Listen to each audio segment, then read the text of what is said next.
Hello and welcome to another edition of the Ponsonby and Massey podcast. We are once again sequestered in the Press Bar in Glasgow, a legendary journalist pub that is, as Bernard often likes to remind us, a 35mm shop. So if you like your dram in large measures, this is one of the places for you. Bernard has a list of every pub in Glasgow that is a 35mm shop and indeed beyond the city limits too.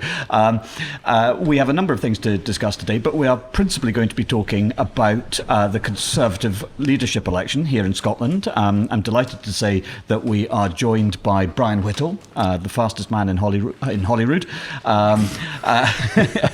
who is one of the six MSPs in the race to succeed Douglas Ross as leader of the Scottish Conservative and Unionist Party. But as this is also the Olympics that's taking place just now, Brian, have you been watching the games? What have you been making of it so far before we get into the soft subject of the Tory leadership contest? Okay, I'll just drop the mic here. I'm just back from Paris. Daddy and daughter time, we went across to Paris. For the 400 metres? No, I was here for the 400 metres, and boy, has that event moved on since I did it in 1988. Wow. What would be how far behind the gold medalist would you be at your peak? Several days. I'm not sure I would finish in the same day that he started. No, I would be... that would be 10 metres back from the winner of the gold medal. But of course you didn't have the advantage of the modern shoes and the modern track and so on, all these things that assist athletic performance, plus of course modern approaches to things like diet. Well, to be fair, we did our own diet and actually we're pretty good. I think myself and Tommy McKean were pretty revolutionary in the way we looked after ourselves. But you're right in that when we looked at the way in which athletes are looked after these days and the advantages of technology, advantages of track and whatnot, we would still get roundly beaten by the winner of the 400 metres. But it's kind of difficult. I ran, in 88 and ran 45.2 as a contender, and now they're running 43.4. It's just out of control. Well, you're still a contender. I like the way you did that. You smoothie. A different kind of contender. Now, Comrade Massey and myself have both agreed on one thing. Wow. Just in case you didn't see it, we've actually said only an idiot would want to lead the Scottish Conservatives. It was my line first. He then agreed with it. Now, first of all, thank you very much for coming on. Absolutely delighted to have you on. I suppose what the only an idiot would want to lead the Scottish Conservatives is a way of simply overstating the fact that it is an enormous challenge given where the party polled at the general election. Why would you make the slightest bit of difference, Brian? What an interesting question to start with. I'll try and dig myself out of the hole of being an idiot. I thought long and hard about it. Ever since I've been in politics, I came in thinking about, my ticket was that the education was a solution to health and welfare. I believe that even more now. Massively frustrated at how little work is done in the Parliament around those areas and about real solutions. And quite frankly, when I thought about it, long and hard about it, if I want to make a difference, you've got to stick your hand up. So one way or the other, you've got to get heard. I'm very much policy driven. I've got a lot of ideas around policy. And quite frankly, the only way to deal with that is to stick your hand up and get into an environment where you get to speak to people. So hence the reason I eventually threw my hat into the ring. But there are six of you. Yep. Does that say something about the health of the party, or does it suggest that the party is in a very confused place and not entirely sure where it wants to go? I mean, how would you analyse the current state and mood of both the Conservative Party in Scotland and conservatism in Scotland? I think conservatism is alive and kicking. I think, quite frankly, along the way, somehow or other, we've allowed politics to get in the way. It's much of a cliche that Scotland's a conservative with a small c, and to a great extent I do believe that. But I think we've kind of lost our way. Ever since I've been in there, we've been the party of anti-independence. And there was a time when that was right and that was relevant. And I'm very much, I'm more of a positive guy. I would rather be pro-Scotland, pro-union, policy-driven. And quite frankly, of most of the candidates, we actually all got on really well. So I know they're trying to, stick a crowbar between us and make us fight. But you're going to find it quite difficult to do that, because there's a lot of really good ideas among the candidates. And what I think, whoever ends up as leader, I hope that they take into account some of the really positive things that people have to say here in terms of the way we shape the party, in terms of what we need as a leader. And I'll be honest with you, I think we've not quite had leadership in the way that I would define leadership, and that needs to happen. Well, could you give us a couple of specific examples of that failure of leadership then? It's communication.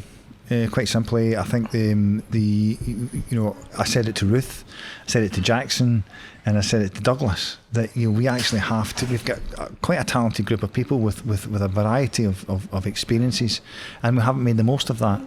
And one of the things you've got to do is as a leader of any team is try and get the best out of every single individual. And we haven't done that. There seems to be a smaller and smaller group of people at the top of the party where the decisions are made, separate from the rest of the MSPs, even separate from the cabinet in some cases. And that can't be right. And I think we need a much flatter structure where people feel valued, people feel that they have an input. They might not agree with it, but you want to know that if you come up with something, it'll be put on the table and given consideration. What you're describing there, in a sense, is a culture which I have to say is in every single political party. Correct. Most leaderships have a tight team around them. Mm-hmm. And political leaders will say things like, we're a democratic party and we want an inclusive party. We want a party full of debates. No, they don't. They don't want that at all. What they want is the leader to give the tablets of stone from on high, and everywhere else will follow. That is simply the culture of politics. But I want to come back to what you said, that you thought that conservatism was alive and kicking. But if you look at where the percentage share of the vote was at the recent general election, and where the percentage share will be for people who perhaps instinctively have a centre-right view of the world, the gap is enormous. The gap is also pretty now significant between those who believe in Scottish independence and those who believe that the SNP is the right vehicle for it, because support for the SNP is way below but the support for Scottish independence is. So there is always that gap. Let me put this point to you, that the real issue with conservatism in the devolved era is that it doesn't know what it's for. Now, you've given a very clear example in terms of education policy there, but education policy does not make a manifesto. You have to have an economic perspective. Yep. You have to have, as Professor Adam Tompkins told this podcast just recently, a view of the role, the shape of the state in terms of being an enabler of public policy. And it simply doesn't strike me that anyone in the Conservative Party in the entire devolved era has had a coherent view of what conservatism actually is. Okay. David McCletchie was quite a good debater. Annabel Goldie was an extremely pleasant individual that the public warmed to, but there was no politics there, if one wants to actually cut to the chase.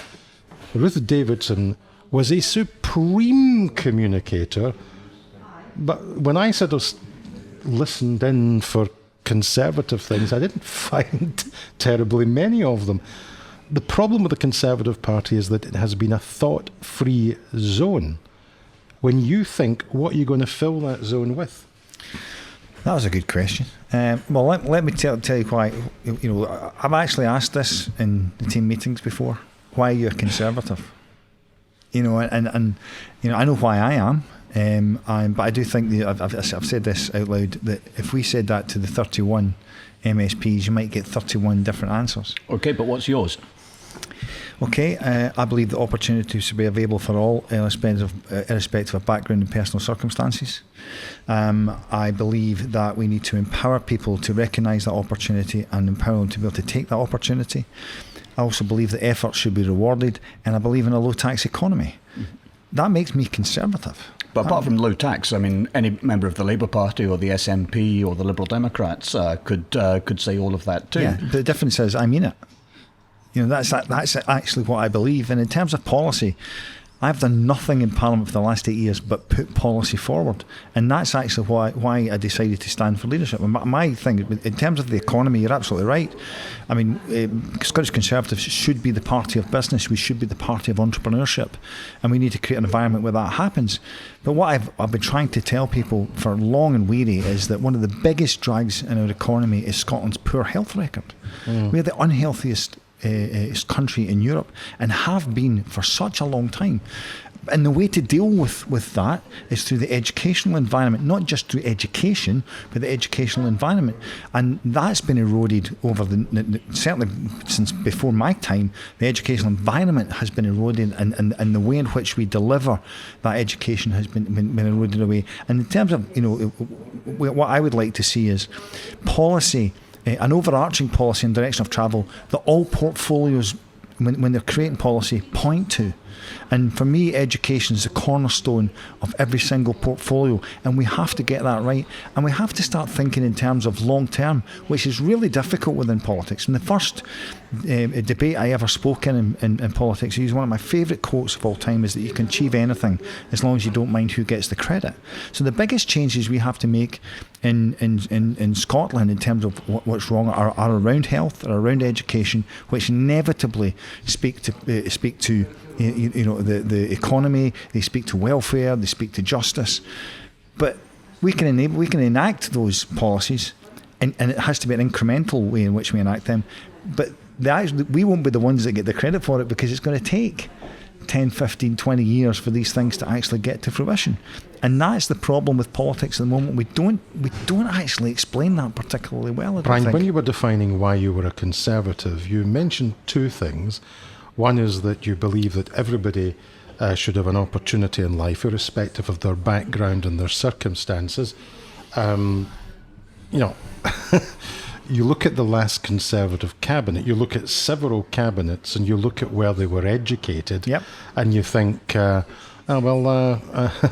right, fair enough, but we still like our old Etonians. And you like the idea of being a low-tax economy, and the tax burden is the highest it's ever been since the Second World War under a Conservative government. Yep. So one of the problems I genuinely, as a political analyst looking in, that I always have is that I sort of say, well, this is what political parties say they stand for. This is what they say they stand for. And here is what objective fact dictates is the reality. Yeah. And this is not just true of the Conservative Party. No, I get that. You can do this with absolutely every single political party. You have an issue in Scotland where you were perceived, rightly or wrongly, as being anti-Scottish.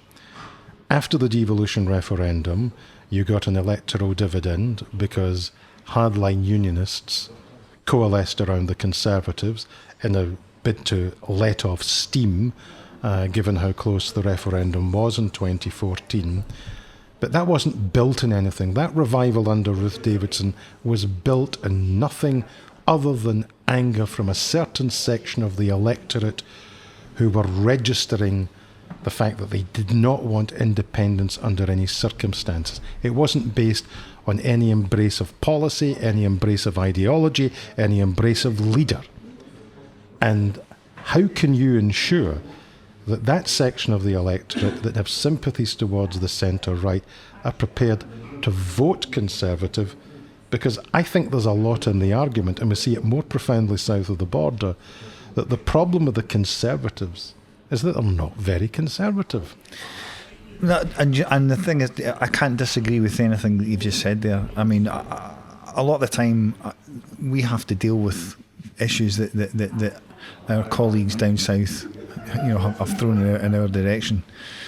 And I think we've got to get to we got what we deserved. Let's be honest, we got exactly what we deserved in the election, and hopefully that gives us time to reflect back to being conservative and back to being conservative values. In terms of the reason why people voted Conservative up here, again, can't argue with the fact. I think you do Ruth a bit of a disservice. I think she was very astute.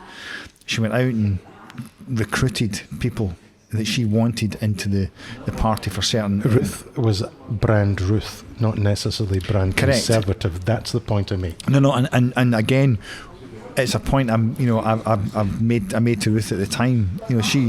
She was the way to get votes. Certainly in the first instance, was the way to get votes. But if we wanted to move on from 31.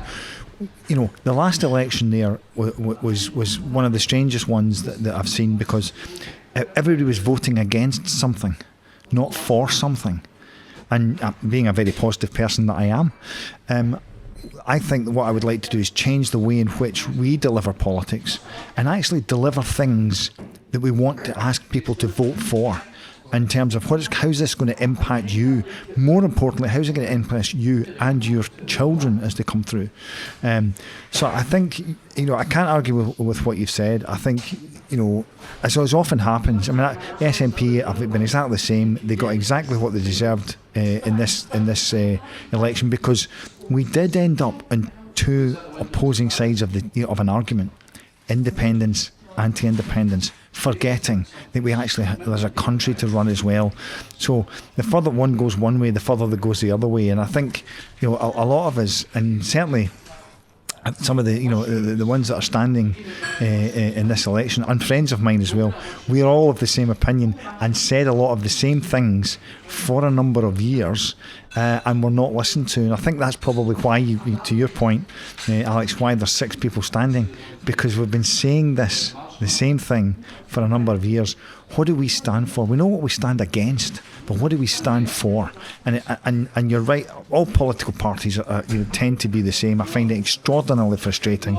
I just want to do politics a different way. I like debating. I like being robust in my debate, but I like putting my ideas forward to get challenged. And I think that's to me, I want to get back to being that kind of politics. And I don't know how that happens in Westminster at the moment, the state of things down here, but I definitely, because two of the two biggest parties in Holyrood got an absolute going over at the election, they're going to have to reflect, and they're going to have to do things differently. You say that people don't really understand what we're for beyond the constitutional question, where that's obviously quite clear. That's quite a damning indictment of Douglas Ross's leadership. Yeah, well, look, I've been asked about Douglas. Douglas came into Holyrood with me, and I class him as a friend at the time. I thought he was a very good operator. A friend at the time, not now. We're getting there. Well, let's weave our way towards that. The bottom. I say anybody that sticks their head above the parapet in politics of any description needs to get a little bit of respect, because you're putting yourself into an environment where most people disagree with you, and quite a few people disagree with you quite vehemently. And if you stick your hand up to be a leader, even more so. And I think I was second favourite to be leader when Douglas became leader. And Ruth came into my office and asked me, are you planning to stand? Because we're putting because Douglas is standing. And I thought at the time, I didn't think it wasn't the time for the I thought he was a good operator. I thought he would be quite good, but he retreated into his bunker, and he has the right to make decisions because he's put his hand up and he's a leader. He has the right to make mistakes, and boy did he. Thin-skinned? Potentially. Egotistical? I wouldn't have called him egotistical. I think I generally don't think that. I've known him for 8 years. What were his biggest weaknesses? Oh, see, you're trying to get me to say stuff. Well, that's generally the point of a podcast. Yeah, yes. To be honest, I think the biggest weakness was reliance on too few people, and not on the ability to build a cohesive, coordinated team around them. Because I said there's a lot of really good people that could deliver some really good things that basically were kept in a box. But I've spoken to a number of Tory MSPs who've over the last couple of months and so on, and several of them have said to me that Douglas Ross's decision to stand in Aberdeenshire North and Moray East cost the Conservatives that seat. Yep, I agree with that. That's what I said. He had the right to make decisions. He had the right to make mistakes. And that was one of several in a row in a very short period of time. I think that was an egotistical decision. No, I think that was a decision. For me, it says I want to be in Westminster. I don't want to be in Holyrood, and I really was quite. I mean, that hurt. That really disappointed, because the whole point was we were supporting him being an MP and an MSP on the understanding he was giving up being an MP to be an MSP and to lead the party properly at Holyrood. So all that time that we supported him in doing that, I find that's actually maybe not what he wanted to do, and I find that's a difficult pill to swallow, and I think it's quite frankly it was a bit disrespectful to the rest of us. But you mentioned there that when you had been thinking about running for the leadership when Douglas Ross ran to succeed Jackson Carlaw, and you said quite interesting there. Ruth Davidson came to me and said, basically, we're putting Douglas in. No, she said, Douglas is going to stand and I'm going to support him. Right, okay. But one of the things that, is apparent in this leadership contest with the 6 candidates, is that there is a view amongst some Conservative MSPs that Russell Findlay has the sort of backing of what remains of or could credibly be called the Conservative Party establishment in Scotland, that there is a move to install Russell Findlay, which would be not wholly dissimilar from the way other leaders have sometimes been put into that position by the Tory party. I agree. I think that,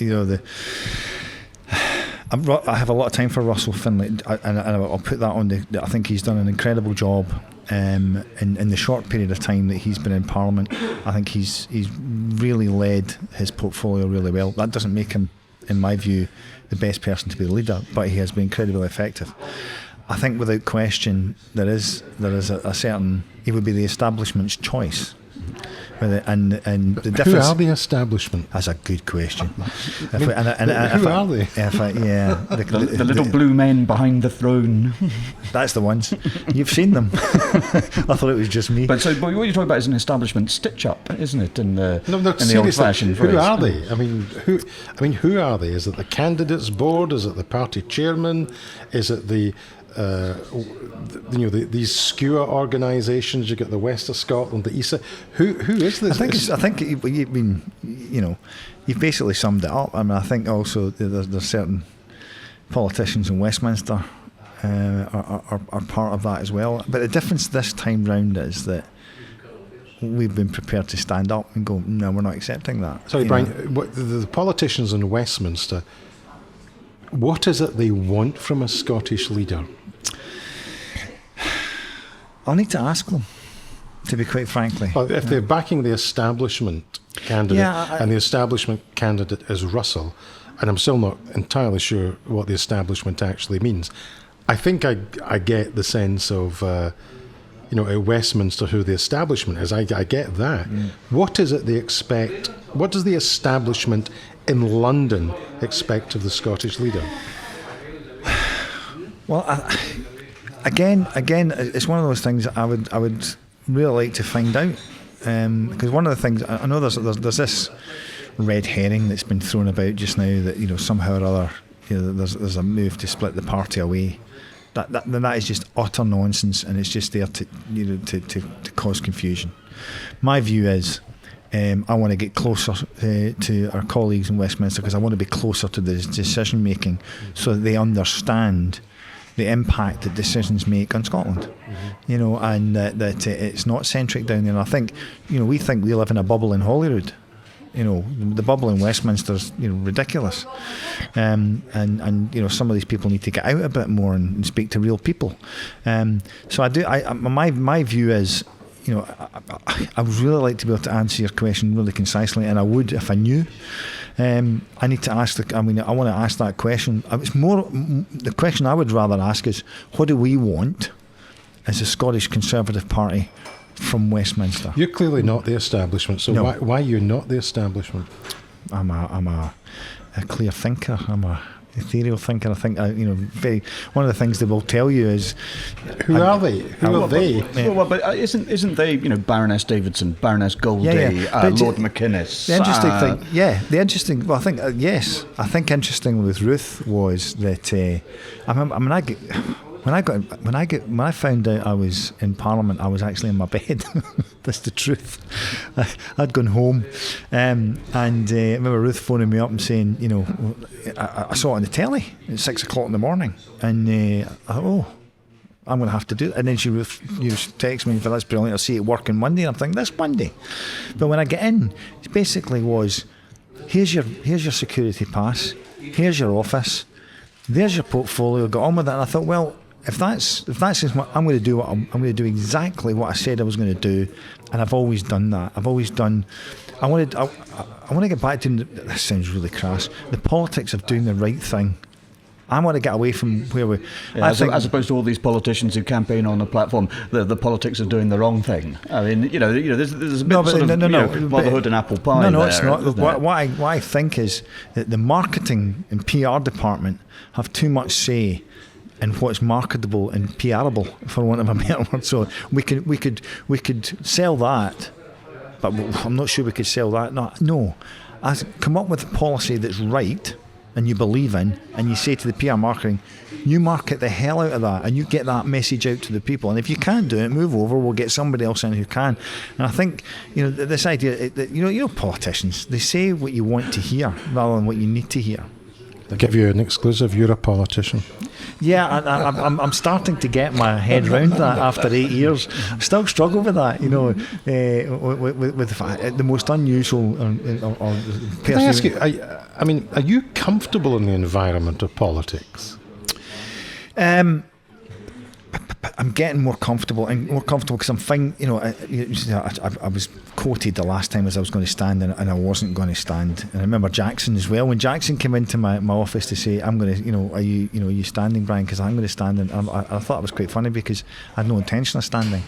It's taken me this long, probably, really to get my head round where I think politics needs to be comfortable in the environment. I'm very comfortable doing certain things, very comfortable in the chamber.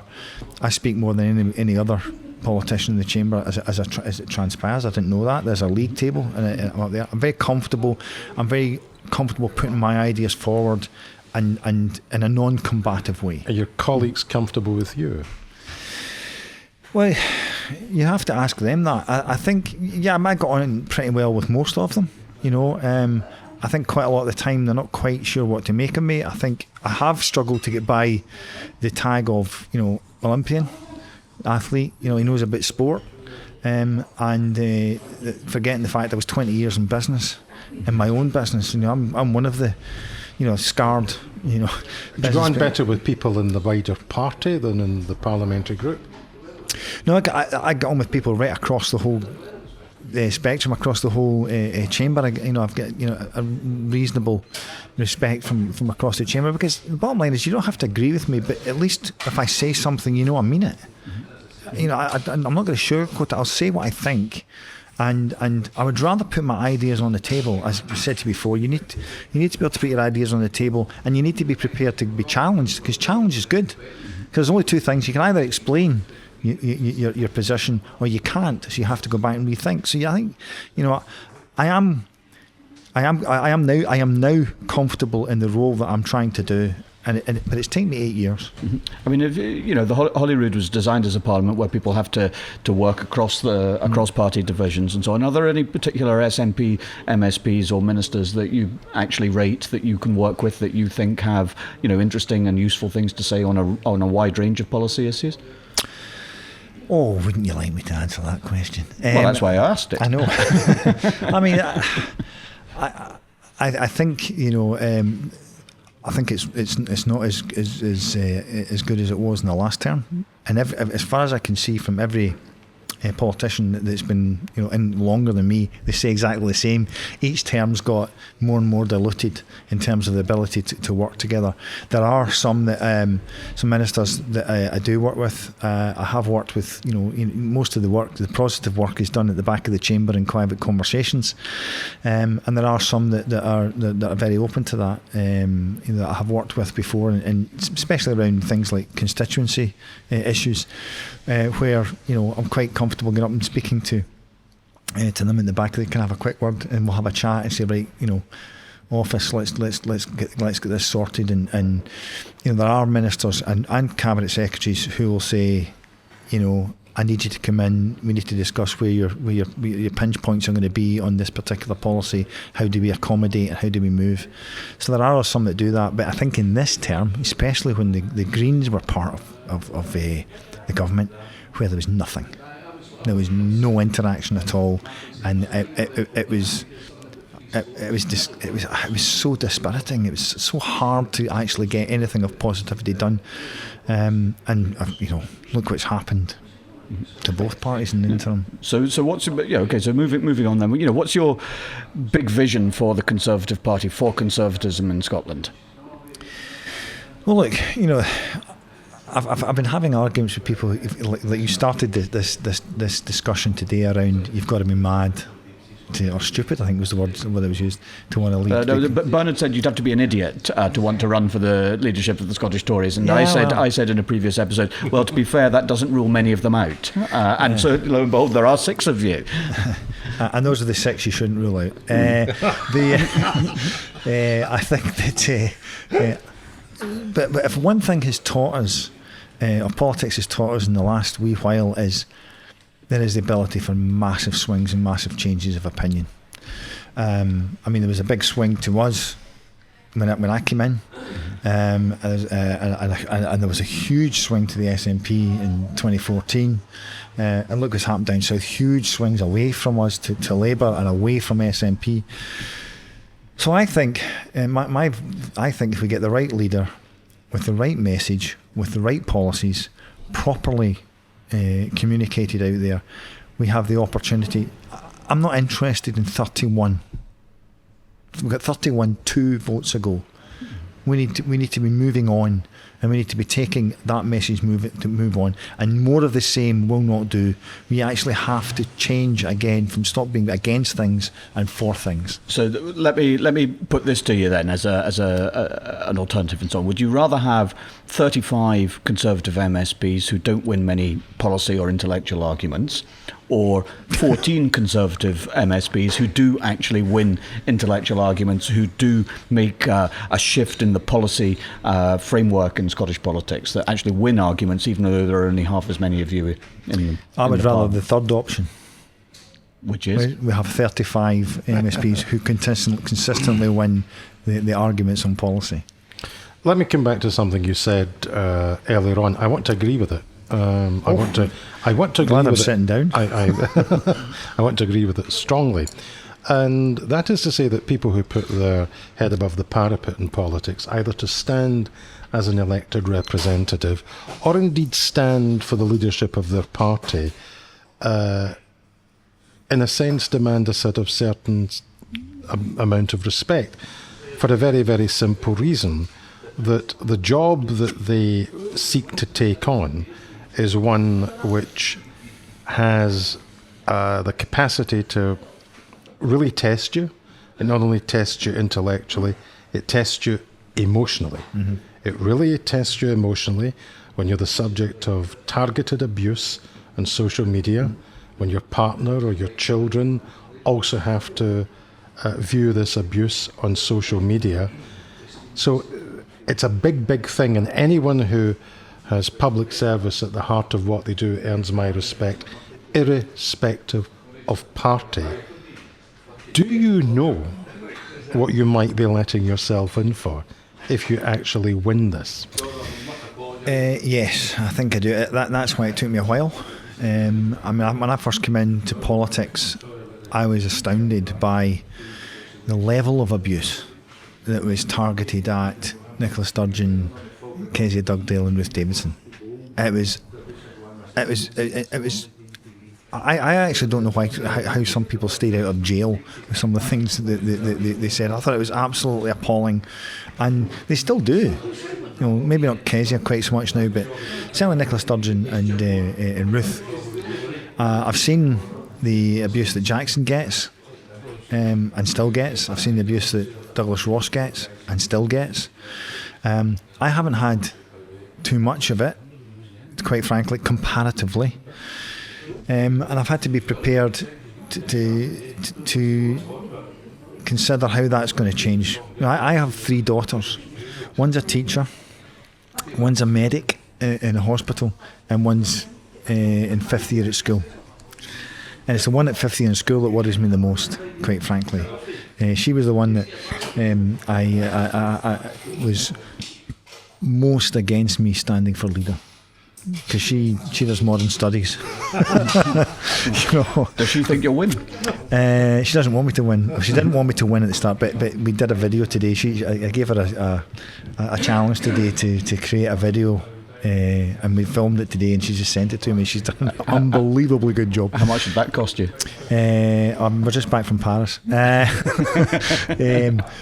yes, I've got my mum and dad, I've got my grandkids, and I've tried to keep them away, as far away from politics. I don't do any postings, on Facebook or on Twitter about my personal life or my family or anything like that. I keep people as far away as possible, and because it's coming. I mean, even when I put my name in the hat, this deluge of abuse, and I keep thinking, well, wait a minute, everybody I know, every MSP I know, or most of them anyway, are there for the right reason.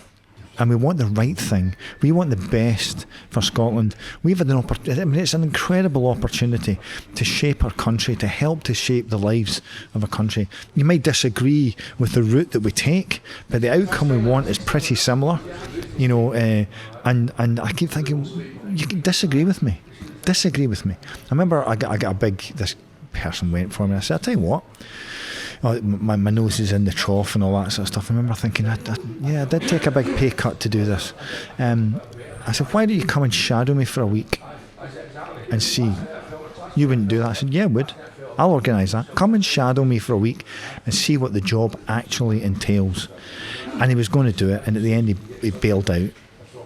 And so he got an absolute doon on Twitter for that, because he had the opportunity to come in.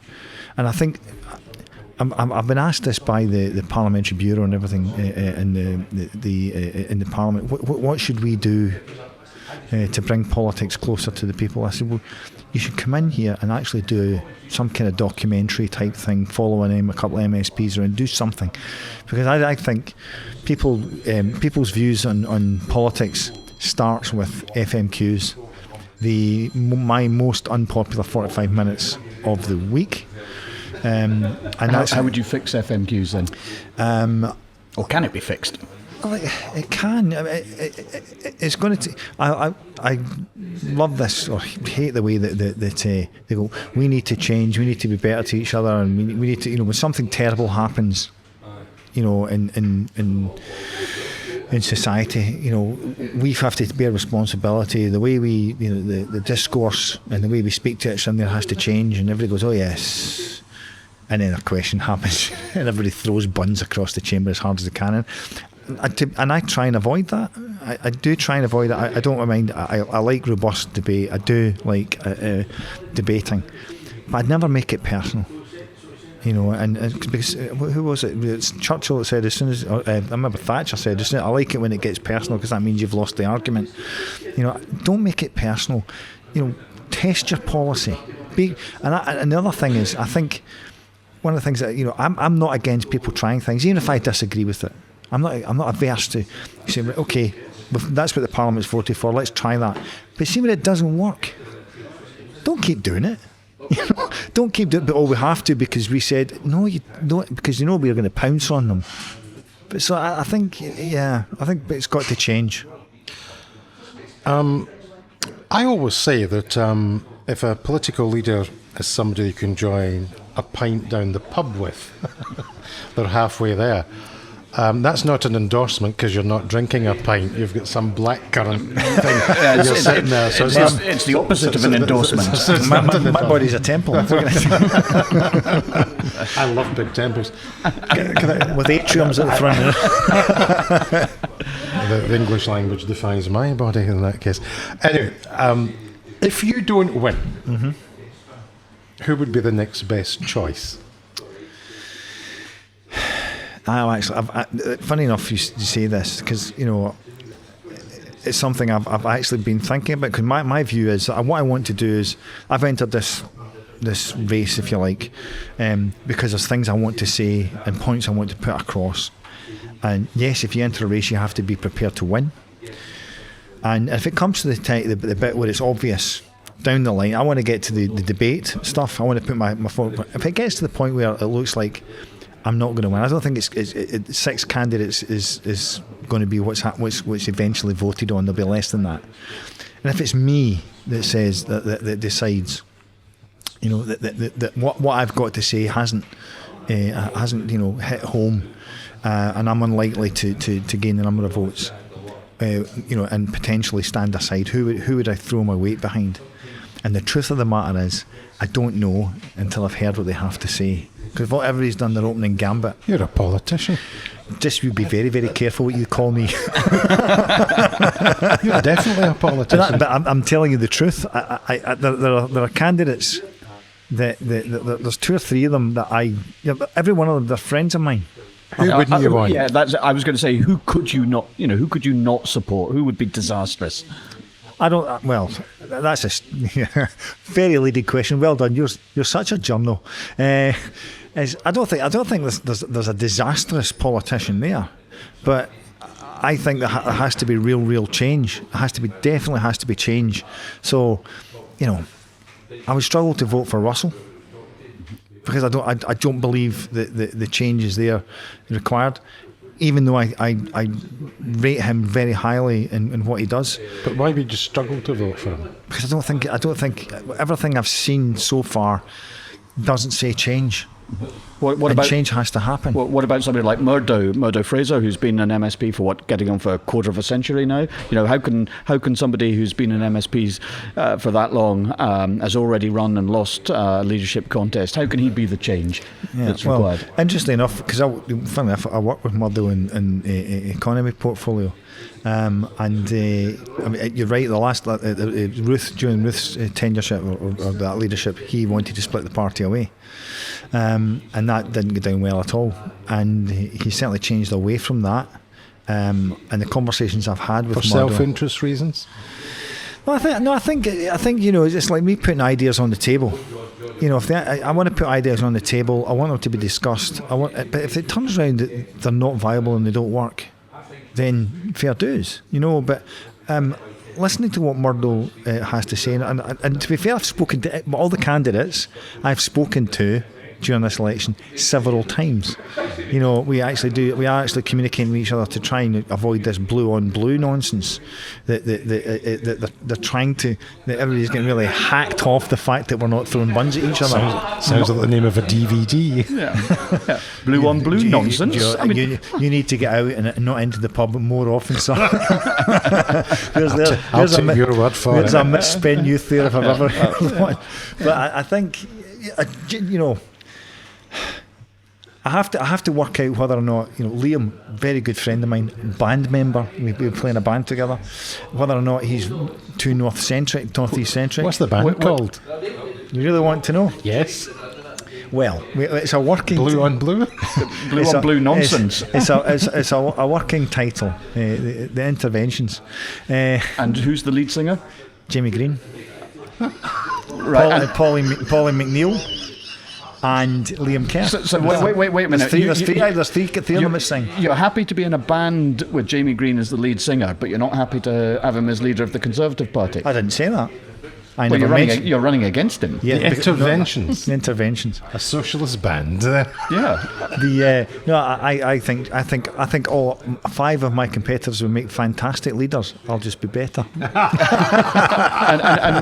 are you the drummer in the band? No, I'm the guitarist. What sort of guitar? Pure on hard rock. Ooh. I'm an AC/DC man. Oh, right, there's an exclusive. You've taken that too far. Is it Back in Black? Yeah, Back in Black. Thunderstruck. There you go. Well, Brian, that's absolutely tremendous. Thank you very much indeed for joining us. We hope to speak to some of the other candidates in the Tory leadership race, which is going to last for some time, I think. Not as long as the race to succeed Rishi Sunak at the UK party level, but for some time nonetheless. We shall see how many of the 6 little Indians make it to the final stages. But Brian, best of luck to you. Thank you very much for joining us here in the Press Bar in Glasgow. It's always been enjoyable. Thank you very much, gentlemen. What did we do wrong? But for now, it's goodbye from me. And it's goodbye from me.